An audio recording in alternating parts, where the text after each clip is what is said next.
Otros mundos. Un viaje más allá de los confines de lo conocido.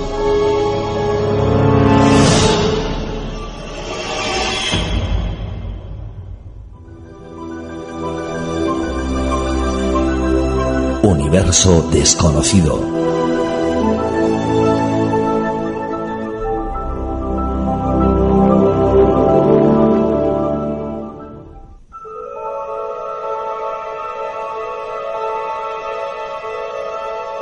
¿Estamos solos en el universo? ¿Existen otros planetas habitables?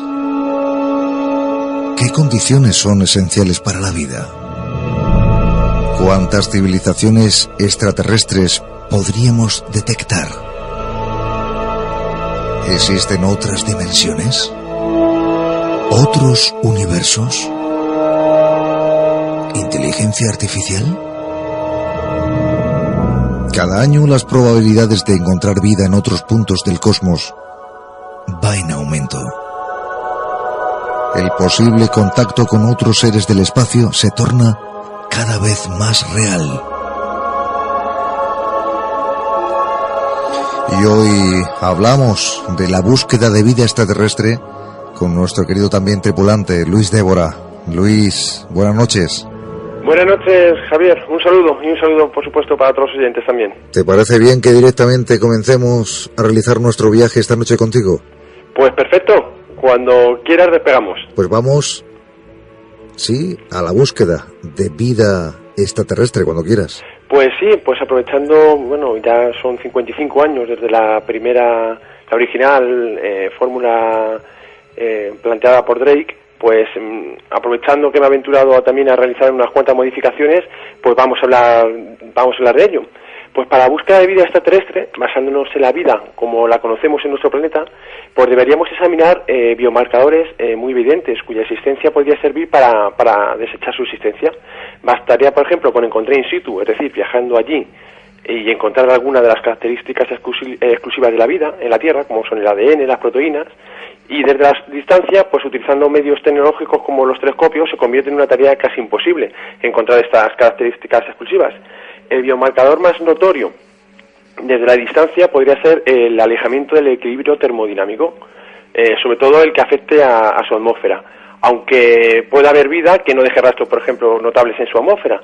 No obstante, tampoco se deben crear falsas expectativas al observar la presencia de alguna de las condiciones que tenemos en la Tierra. Por ejemplo, la existencia de agua líquida en otro planeta no es una prueba de la existencia de vida. Si queremos encontrar vida fuera de nuestro planeta, nunca deberíamos descartar la posible existencia de una vida totalmente diferente a la conocida en la Tierra. Las posibilidades en este caso son enormes, por eso es necesario establecer unas limitaciones para realizar una búsqueda eficiente.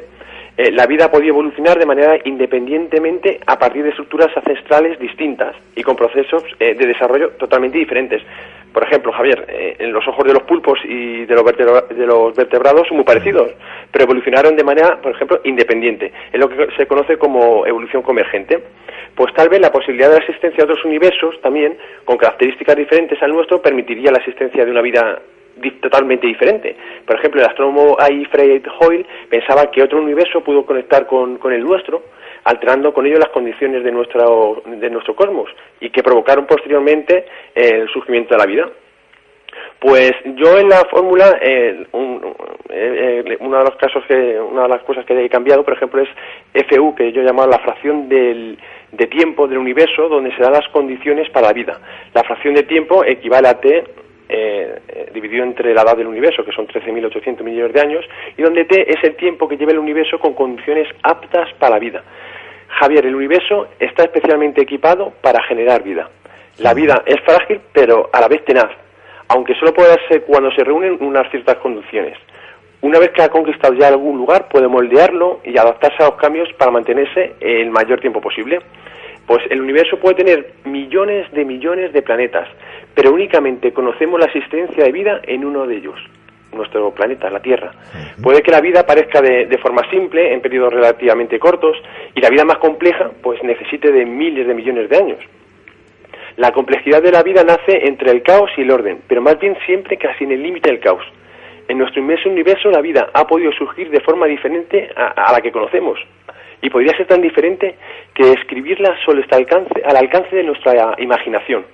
Actualmente las constantes fundamentales de la naturaleza, la materia oscura, la energía oscura, la materia bariónica, las interacciones fundamentales, se encuentran ajustadas con una gran precisión que han permitido que el ser humano haya podido surgir. Si una de esas constantes fuera alterada, posiblemente el universo no permitiría la existencia de vida. Esas condiciones finamente ajustadas parecen necesarias para la presencia de vida en el universo. Las altas temperaturas en los primeros momentos después del Big Bang crearon una sopa caliente de partículas cargadas llamada plasma, donde los fotones interactuaban constantemente. Este estado se mantuvo durante los primeros 380.000 años del universo. Posteriormente el universo se expandió lo suficiente, lo que permitió que se enfriara, permitiendo que protones y electrones se unieran para formar los primeros átomos que conocemos hoy en día. Esta etapa se llama la recombinación. Los seres vivos requieren de una mezcla de elementos pesados. Para ello son necesarias varias generaciones de formación de estrellas para producir las cantidades necesarias. Los primeros sistemas planetarios estaban constituidos prácticamente de hidrógeno y helio, y por tanto la vida, tal y como la conocemos, no pudo surgir, porque no había elementos pesados para la formación de planetas rocosos.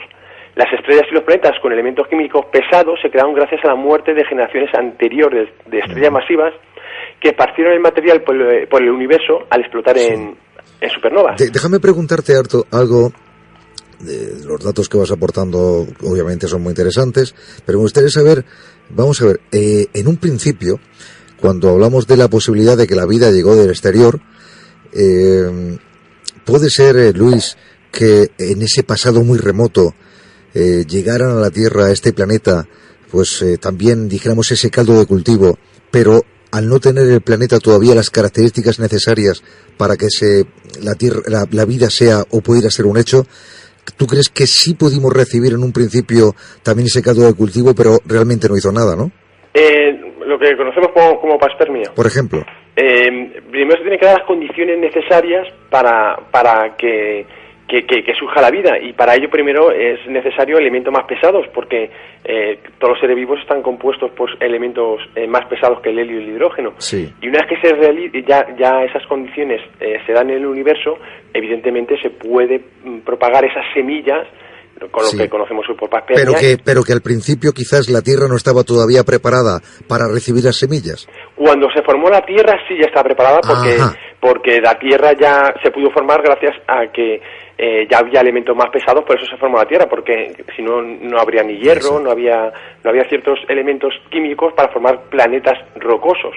Pero en los primeros instantes del universo, los planetas los que había eran todos gaseosos, prácticamente todos, porque el universo está formado principalmente de hidrógeno y helio.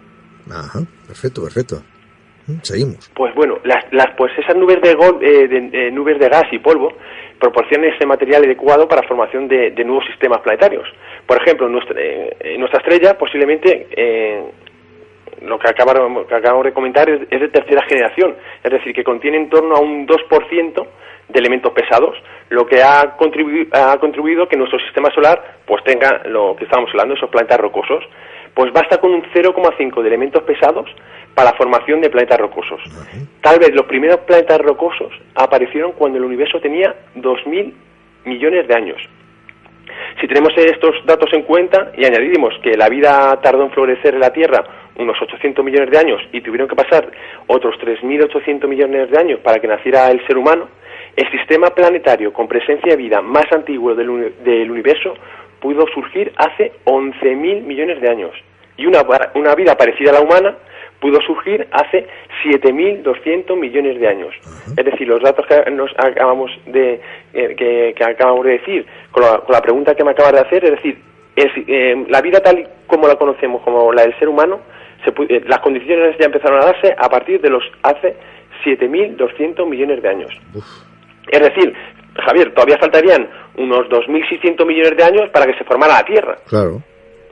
Por regla general, a mayor metalicidad existe una mayor frecuencia de planetas rocosos y por lo tanto aumenta las posibilidades de encontrar vida. No obstante, una metalicidad muy alta puede favorecer la formación de gigantes gaseosos, con cierta capacidad, por ejemplo, para alterar las órbitas de los planetas rocosos habitables, dificultando con ello la vida. Para que surja la vida tal y como la conocemos es necesario que se cumplan ciertas condiciones. Primero, una de ellas, que la existencia de una química lo suficientemente compleja. Existe un mínimo de complejidad necesaria para que exista la vida. Un organismo vivo no puede estar constituido por un conjunto pequeño de compuestos químicos. En la Tierra los elementos químicos más abundantes de los seres vivos son el carbono, el hidrógeno, el oxígeno, pero exceptuando el oxígeno, estos elementos no son los más abundantes en la corteza terrestre. Por lo tanto, su abundancia en los seres vivos tiene que estar motivada por unas propiedades químicas peculiares. Y esta peculiaridad la encontramos en el carbono, que sirve de esqueleto de las moléculas que forman la vida. Esto quiere decir que de existir vida tal y como la conocemos en otros lugares, debería estar basada en el carbono. De todos estos elementos, por lo tanto, el carbono es uno de los principales para que surja la vida. Otro dato importante sería la presencia de un disolvente. La mayoría de las reacciones químicas ocurren más rápidamente cuando las moléculas que reaccionan están en una disolución, en fase líquida. En la Tierra el disolvente, como bien conocemos, es el agua, y puede que sea el disolvente más interesante para la vida en cualquier lugar del universo. Todos los seres vivos de nuestro planeta están compuestos en una alta proporción de agua. El agua, por ejemplo, sabemos que está cuando se encuentra en una atmósfera de presión, está en estado líquido de 0 a 100 grados centígrados. No obstante, solo se encuentra como líquido en una pequeña fracción de los ambientes cósmicos. Lo más frecuente es en estado sólido o gaseoso, por las temperaturas. Un inconveniente también del agua es que obstaculiza las reacciones de rotura o hidrólisis, es decir, dificulta la formación de ácidos nucleicos y proteínas. Por eso los químicos lo evitan cuando quieren utilizarlo como disolvente. En otros lugares del universo, el disolvente podría ser otra sustancia que debería ser simple y capaz de disolver la mayor parte de esos compuestos del carbono que se conocen. En el universo no hay muchas sustancias que sean buenos disolventes y también sean a la vez abundantes. El disolvente además debe estar en su fase líquida y para ello la presión y la temperatura deben mantenerse dentro de un rango de valores. Por ejemplo, el metano en Titán pues tiene un rango líquido ahí de 18 y su temperatura para que esté en estado líquido pues son desde una temperatura de congelación de menos 182 grados centígrados y una temperatura de ebullición, por ejemplo, de 164 grados centígrados. Pues cuando se dan estas condiciones, el metano está en estado líquido, que es como lo que ocurre en Titán. Otra de las características que debe tener la vida es la disponibilidad de una fuente de energía. La vida solo puede desarrollarse en un entorno fuera del equilibrio, como hemos dicho, termodinámico, y por lo tanto es necesario incluir en la búsqueda de vida extraterrestre ambientes donde puedan darse lugar procesos que puedan mantener esos desequilibrios químicos. En el caso de la Tierra es el Sol, que es una de las fuentes de energía de alta calidad, y la fotosíntesis sería el proceso por el cual se generan esos compuestos químicos más complejos usando la energía solar.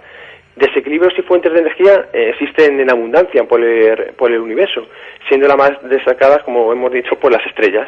También encontramos desequilibrios térmicos y geotérmicos asociados, por ejemplo, al vulcanismo, a la tectónica de placas, a energía por las mareas. Y otro de los aspectos importantes para la vida son los agentes físicos que sean capaces de promover la formación de compuestos químicos complejos. En el caso de la vida terrestre, estos compuestos son los azúcares, aminoácidos, bases nitrogenadas y ácidos grasos. Luego también en la fórmula he puesto también el ritmo medio anual de formación de estrellas aptas para la vida durante este periodo. Pues aquí la mayor parte de las galaxias se formaron, como hemos dicho, posiblemente en los primeros 2.000 millones de años del universo. Se calcula que hay entre 100.000 millones y 500.000 millones de galaxias. Cada galaxia tiene de promedio unas 100.000 millones de estrellas. Sí. Esto quiere decir que nuestro universo tiene al menos unos 10.000 trillones de estrellas. Si a esto le añadimos que según los cálculos recientes, la gran mayoría de las estrellas y planetas están aún por nacer, la existencia, la verdad, que de vida se antoja como algo más que probable. Claro, y es lo que se aferra muchos científicos a esto que acabas de decir, ¿no? A la posibilidad de no solamente uno, sino muchísimos mundos habitados, donde la forma de vida obviamente puede ser muy distinta a la que conocemos. Y algo que sí me gustaría preguntarte directamente así, ¿no? ¿Tú crees que somos demasiada casualidad el ser humano en este planeta, la vida? Yo creo que no. Yo creo que existe vida seguro.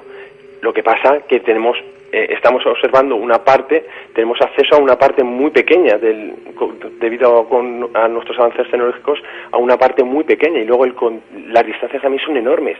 Contactar con otras civilizaciones, cuando las distancias son tan enormes, la verdad es que se convierte en algo verdaderamente difícil. Yo te preguntaba, a lo mejor no he hecho yo la pregunta, era si tú crees que la vida en la Tierra, tal cual como la conocemos, es demasiada casualidad. Aquí, hablo de la casualidad en la Tierra, el haberse desarrollado la vida. Yo creo que no. Yo creo que la vida... ¿O es algo, o para ti es mucho más común en todo ese manto cósmico? Por probabilidades, en el universo se han podido dar las mismas condiciones para que haya podido surgir una vida parecida a la nuestra.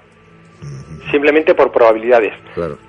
Lo que pasa que, claro, una vez que llegan esas semillas, como hablábamos antes, ya también hay que pensar y hay que ver las características que ofrece el planeta donde esas semillas van a parar, ¿no? Correcto, porque a lo mejor esas semillas van a un planeta donde no tiene un disolvente adecuado, o no se dan esas condiciones, y por lo tanto no puede florecer a través de esa semilla que ha venido de fuera. Claro, y de ahí que pudieran ser totalmente distintos, hablo físicamente, esa otra forma de vida u otras formas de vida, ¿no? O que haya sido diferente, o simplemente no haya podido surgir en ese planeta. O a lo mejor que utilicen otros agentes físicos capaces de promover esa vida, es decir, que podría ser totalmente diferente a la nuestra. Entonces, cuando oímos decir a otros científicos que, bueno, hay que ver cómo esas características que ofrece un planeta para ver si tiene condiciones esenciales para la vida, pero realmente buscamos condiciones esenciales para la vida buscando nuestra vida. Correcto, esa es una buena pregunta. Intentamos buscar siempre vida tal y como la conocemos. Nosotros solamente conocemos la vida como ha surgido de la Tierra. Por lo tanto, como solamente conocemos ese tipo de vida, no podemos saber cómo sería otro tipo de vida, con otras características, con otras peculiaridades. Por lo tanto, basándonos en que solo conocemos el tipo de vida que ha nacido la Tierra, nos dedicamos a buscar por el universo vida parecida con las mismas características como surgió aquí la Tierra. Bueno, interesante todo esto, sobre todo porque seguimos, como decía al principio, en esa búsqueda de vida extraterrestre, de no una vida, sino siempre pensamos en varios mundos habitados. De hecho, hay algún que otro científico, años atrás, hablaban de bastantes, e incluso hasta se llegó a hablar de millones de mundos habitados dentro de nuestra Vía Láctea, serían estimaciones muy, la verdad es que... ¿Tú lo crees que es exagerado este número? Pues mira, si no recuerdo mal, el equipo de Drake con la fórmula estableció en nuestra galaxia 10 civilizaciones con las que podríamos contactar en toda la galaxia. Otros estudios más posteriores no llegaban ni a 1, pero estamos hablando de civilizaciones que podríamos detectar. En cambio, otros estudios plantean que en el universo puede haber más de civilizaciones como parecidas a las nuestras y más avanzadas, han estimado hasta más de 5.000. Así que los estudios, dependiendo de quién lo haga y qué características tome, claro, pues nos salen unos números muy disparatados o simplemente prácticamente cero. Claro, estamos basados también en una intuición, no estamos basados en una ciencia cierta, es decir, sí, se hace una serie de fórmulas que nos puedan ofrecer un acercamiento en números que puedan decir, pues obviamente, la cantidad de civilizaciones que pueden existir, ¿no? Correcto, y esto es como decir cuál es el resultado de una operación de 10 números cuando solamente conocemos uno. Pero tú te crees, o permíteme esta pregunta, ¿crees que en este caso esas fórmulas matemáticas nos ofrecen una realidad o en este caso aquí las matemáticas no habría ni que hacer caso?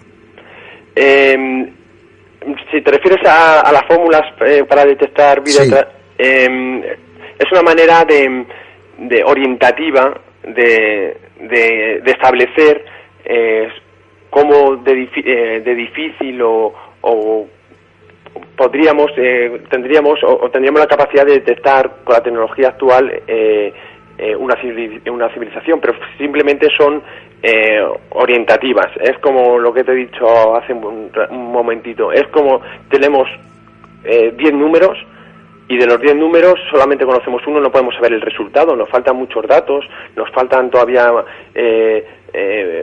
conocer mucho más del universo. Simplemente son fórmulas orientativas. Exactamente. Es por eso, porque más o menos todo se hace en base de lo que más o menos conocemos y que puede estar cercano. Pero claro, si miramos en toda esa inmensidad y hay otras, como tú acabas de decir, miles de millones de galaxias, pues imagínate, ¿no? La probabilidad, lo mismo, a lo mejor se hace una serie de números, de fórmulas que arrojen un número, pero a lo mejor ese número es realmente ínfimo con la realidad, ¿eh? Correcto. Puede ser, son muchos valores y muchos factores los que tenemos que tener en cuenta para saber si esos números son más elevados o más pequeños. Claro, porque estamos bastante lejanos de esas otras galaxias que a lo mejor, mira por dónde, podría ser también, Luis, digo yo, te pregunto, que hay una serie de mundos, posibles mundos habitados en nuestra Vía Láctea, ¿no? Pero podría darse también la posibilidad de que en otras galaxias esa posibilidad se multiplique por 10.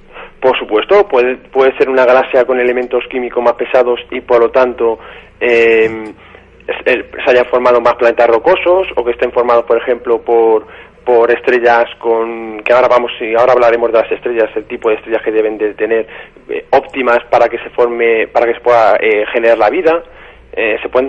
Una galaxia puede ser muy distinta a otra, en cambio pueden ser, por ejemplo, tener pocos elementos pesados y prácticamente formados de hidrógeno y helio, y por lo tanto la mayoría de los planetas serían gaseosos y por tanto para que surja la vida sería más complicado, porque tal y como lo entendemos, porque deberían tener por lo menos un planeta rocoso donde establecerse. Bueno, pues como antes también le decía Fran Escandell, vámonos con el viaje porque ya sabes que el tiempo sigue empujándonos. Sí, correcto. Pues vamos a la fracción de esas estrellas que tienen planetas y satélites en su órbita. Se sospecha que cada estrella tiene al menos un planeta. La menor masa posible para la formación de una estrella es de 0,08 veces la masa del Sol. Por debajo de ella, la contracción gravitatoria del gas que forma la estrella no es capaz de calentarlo hasta las temperaturas necesarias para que se produzca la fusión de hidrógeno. El límite máximo de una estrella es difícil de predecir, pero las estrellas de 100 masas solares son muy raras. Por ejemplo, una de las más masivas descubiertas, que es R136A1, que es una estrella hipergigante azul, ultramasiva, que se estima que podría tener 265 masas solares. Pues, como hemos comentado en alguna ocasión, una estrella sobrevive mientras tenga material suficiente para la fusión. Por la velocidad con la que consume su combustible nuclear depende de su masa. Cuanto mayor es la masa de una estrella, más rápido es el consumo de este combustible. Son más luminosas, más energéticas y menos longevas. No obstante, Javier, la zona de habitabilidad cambia con el paso del tiempo. Las estrellas recién nacidas son más calientes con relación a su masa, pasan después a enfriarse un poco en las primeras etapas de su vida y lentamente se hacen más calientes y luminosas conforme van agotando su combustible nuclear. El aumento de la luminosidad con la edad implica que esta zona de habitabilidad se desplace a regiones más distantes con el paso del tiempo. El desplazamiento de la zona de habitabilidad de una estrella es más rápido cuanto mayor es su masa, debido a que el tiempo que tarda en consumir el hidrógeno se reduce bastante conforme aumenta la masa de la estrella. Podríamos entonces establecer unos límites de masa solar para que la vida surja como la conocemos. Ese límite superior pues es de unas 2 masas solares. Este límite superior se ha establecido considerando que la aparición de la vida en un planeta no puede surgir antes de los 1.000 millones de años, como ocurrió en nuestro planeta. Una estrella con 2 masas solares tarda en agotar su combustible aproximadamente ese tiempo. En este caso, un planeta hipotético podría estar dentro de la zona de habitabilidad de la estrella con 2 masas solares, pero no disponer del tiempo suficiente para que emerja a la vida. Ajá. No obstante, el valor límite de esa masa podría ser también diferente. Claro. Todo depende de lo que tarde en aparecer la vida en el planeta. Exacto. Y luego establecer el límite inferior de la masa de una estrella para albergar vida es más complicado. Lo primero debe ser lo suficientemente masiva para que exista material para formar planetas.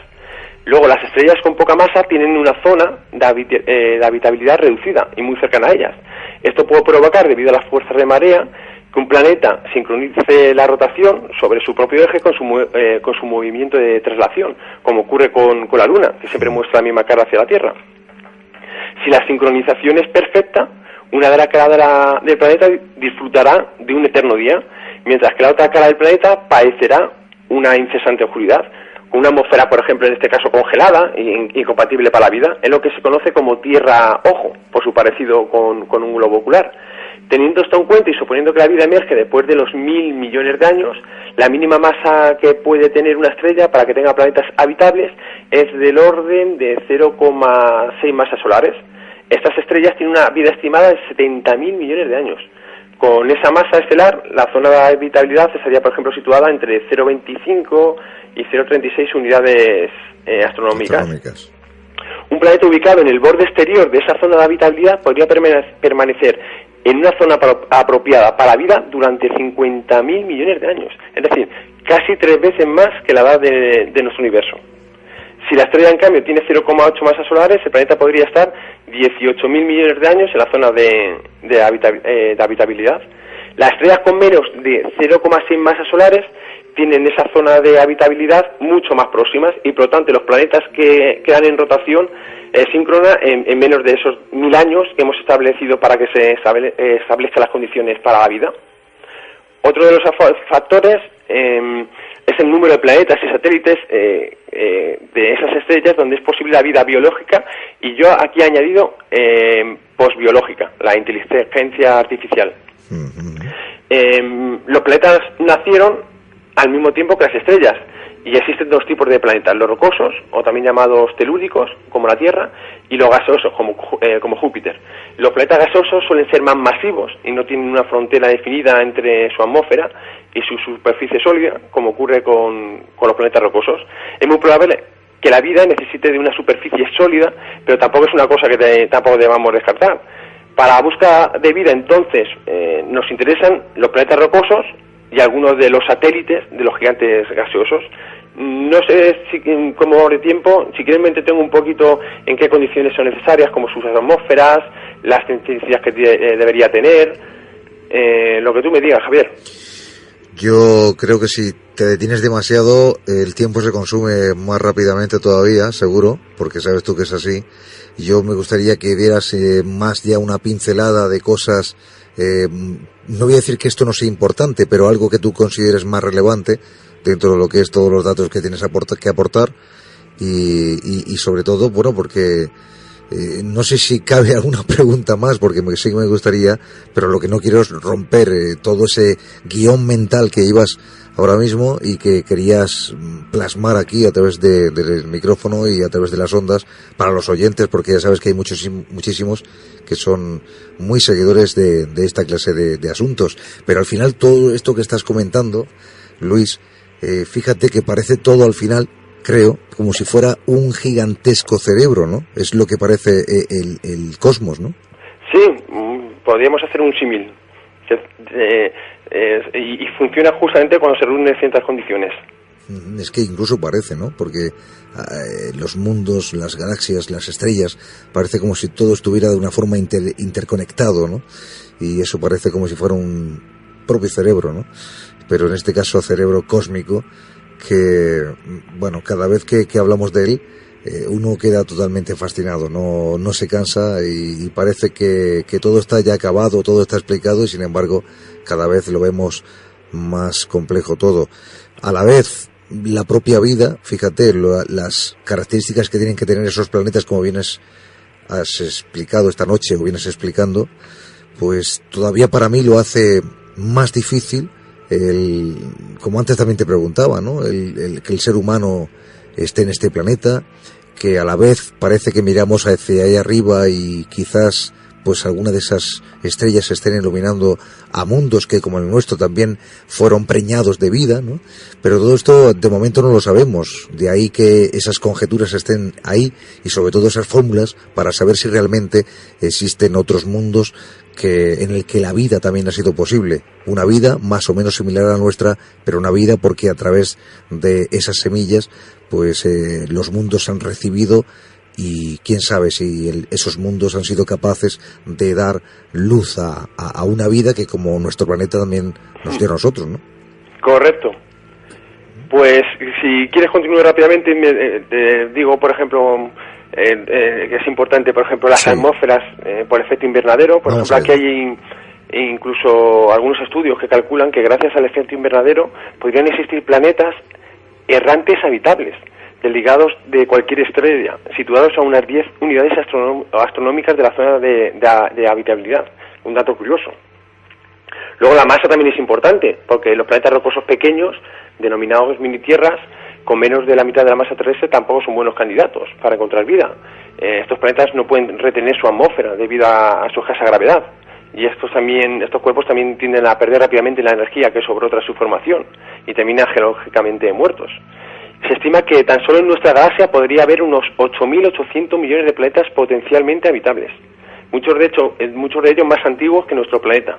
Y en el universo observable se estima que puede haber unos 700 trillones de tierras y supertierras. Bueno.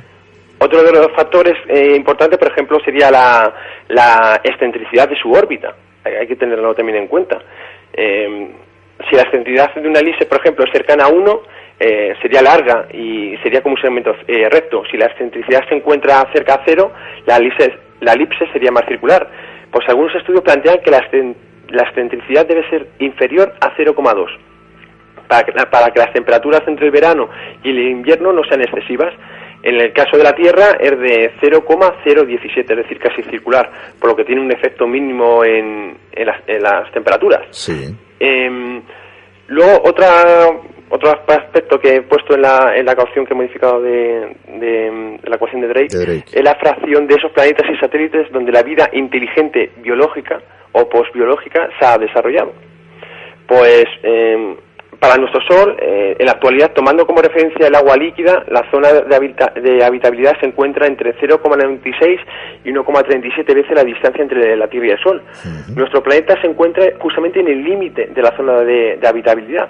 Dentro de unos 1.000 millones de años aproximadamente, nuestro Sol aumentará lo suficiente su luminosidad, provocando con ello un aumento de la temperatura de la Tierra y la desaparición del agua en estado líquido. Nuestro planeta en esa época habrá salido de la zona de habitabilidad del Sol. ¿Y tardará, has dicho? 1.000 millones de años. En unos 1.000 millones de años la vida en la Tierra posiblemente ya no haya vida. Bueno, todavía o por lo menos podrán aguantar a lo mejor algunas bacterias al principio, pero el agua desaparecerá debido al aumento de luminosidad de nuestro Sol.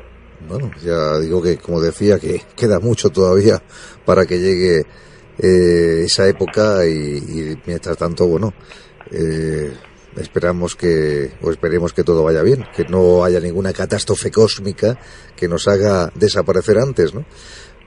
Luego, en la ecuación también que he modificado, Javier, también añado el concepto de vida posbiológica o inteligencia artificial. En un artículo titulado El universo posbiológico, Stephen Dick planteó que en las búsquedas de inteligencia extraterrestre siempre suponemos que la vida será biológica, pero en la Tierra podemos ver que la vida inteligente desarrolla herramientas cada vez más sofisticadas, que con el tiempo pueden llegar a finalizar en una inteligencia artificial que supere a sus creadores. Por lo tanto, se debería considerar la tolerancia ambiental de planetas con robots y la disponibilidad de los recursos que podrían utilizar. La inteligencia artificial podría darse en lugares con abundante energía y materias primas fuera de la zona de habitabilidad que tenemos establecidas. El universo tarde o temprano podría estar habitado por inteligencias no biológicas. Javier, en el universo se llevan dando las condiciones, como hemos dicho, adecuadas para que sea posible una evolución parecida a la del ser humano desde hace 7.500 millones de años. La vida biológica inteligente ha podido evolucionar en todo ese tiempo a una vida de inteligencia artificial. Claro. La diferencia entre nuestras mentes y las suyas en todo ese tiempo podría ser tan grande que la comunicación con ellos, por ejemplo, sería imposible. Sería como explicarle, por ejemplo, a una hormiga el funcionamiento del colisionador de hadrones. Este razonamiento pues nos hace cuestionar, por lo tanto, lo que entendemos por vida y cómo buscarla. Quizás un ser vivo no deba tener necesariamente una condición biológica. Luego también he añadido, en la siguiente parte de la ecuación hablo de la fracción de esos planetas y satélites donde la vida inteligente quiere comunicarse, porque si una civilización inteligente quiere ocultar sus señales, no podremos contactar con ella. Por ejemplo, actualmente para buscar vida inteligente utilizamos la frecuencia de las ondas de radio, para ser más exactos, la banda de emisión fundamental del átomo de hidrógeno, que es el más abundante del universo y que tiene una longitud de onda de 21 centímetros. Otra frecuencia utilizada es la correspondiente al hidróxilo procedente de la rotura de la molécula de agua, que tiene una longitud de onda de 18 centímetros. La zona comprendida entre los 18 y 21 centímetros se le conoce como agujero de agua, debido a que es clave para la vida tal y como la conocemos. No obstante, también se están buscando en otras longitudes de onda, por ejemplo la radiación óptica, es decir, señales con láser, que también son muy interesantes para intentar detectar señales inteligentes. Es más, hace unas semanas salió, se comentó en las noticias, el descubrimiento de 234 pulsos de láser. También sería posible detectar una inteligencia extraterrestre buscando ciertas anomalías en el entorno de un planeta, como las extrañas fluctuaciones de la estrella Tabi, la famosa estrella de la esfera Dyson. Como vemos, Javier, las dificultades para detectar una señal inteligente extraterrestre es bastante complicado, y no digamos ya entenderla, si la otra especie no comparte con nosotros los mismos mecanismos cerebrales. Ya no resulta, por ejemplo, complicado descifrar ciertos textos humanos como para descifrar el mensaje de otras especies totalmente diferentes. Por ejemplo, conocemos que los delfines entablan comunicación entre ellos y todavía somos incapaces de entenderlos. Luego, los años de civilización con una inteligencia, otro de los factores es los años de que una civilización inteligente puede existir. Y como bien has comentado antes, en el universo también encontramos muchos peligros para la vida: agujeros negros, estrellas de neutrones, supernovas, rayos cósmicos, impactos de asteroides, cometas. Aquí tenemos innumerables peligros que complicarían que surja la vida. Luego, en la ecuación he puesto también la fracción del universo cuya distancia no supera la mitad de años que una civilización puede existir, que es lo que yo llamo zona de contacto. Pues esta zona depende de la ubicación de la civilización en el universo. La distancia no puede superar la mitad de años que una civilización puede existir, porque si una civilización existe, por ejemplo, durante 1000 años, necesitaría como máximo 500 años para enviar una señal a una supuesta civilización y otros 500 años para recibir la respuesta. Y otro factor que he añadido en esta fórmula son las dimensiones. En física se hace referencia a la cuarta dimensión al hablar del tiempo, principalmente desde el planteamiento de la teoría de la relatividad. No hay ninguna ley física que diga que tiene que haber solo 3 dimensiones. Las ecuaciones de Einstein funcionan para cualquier número de dimensiones. El ser humano está condicionado por la limitación de percibir y entender el universo con una apariencia tridimensional. Si existen más dimensiones, seguramente muchos de los sucesos que ocurren en el universo se nos escaparían a nuestra comprensión y no por ello dejarían de existir.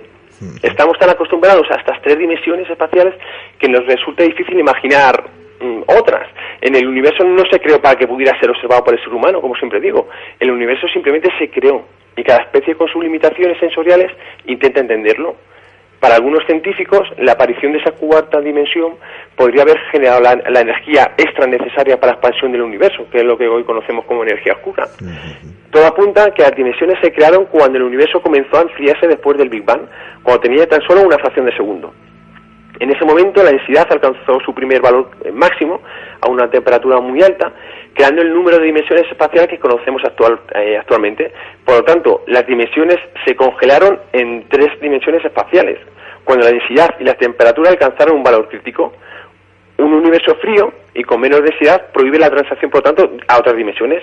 No obstante, la propuesta aún deja espacio para que dimensiones superiores ya hayan producido la primera fracción de segundo después del Big Bang, cuando el universo era aún más caliente que la temperatura crítica. en ese primer instante del universo, en lo que equivale a 10 elevado, o llamado tiempo de Planck, que equivale a 10 elevado a menos 43 segundos, las leyes eran desconocidas. Sin saber cómo eran esas leyes, afirmamos que el universo se creó en 3 dimensiones. Damos por probado lo que queremos probar y con ello encima probamos todo lo demás. Tal vez el inicio del universo fue diferente y existen otras dimensiones ocultas al ser humano. Algunas teorías físicas, como la de las supercuerdas y con todas sus variaciones, sí, añaden a las 3 dimensiones espaciales entre 1 y 9 dimensiones adicionales, y además de la dimensión temporal. Bueno, vamos a tener que dejarlo ya aquí, Luis.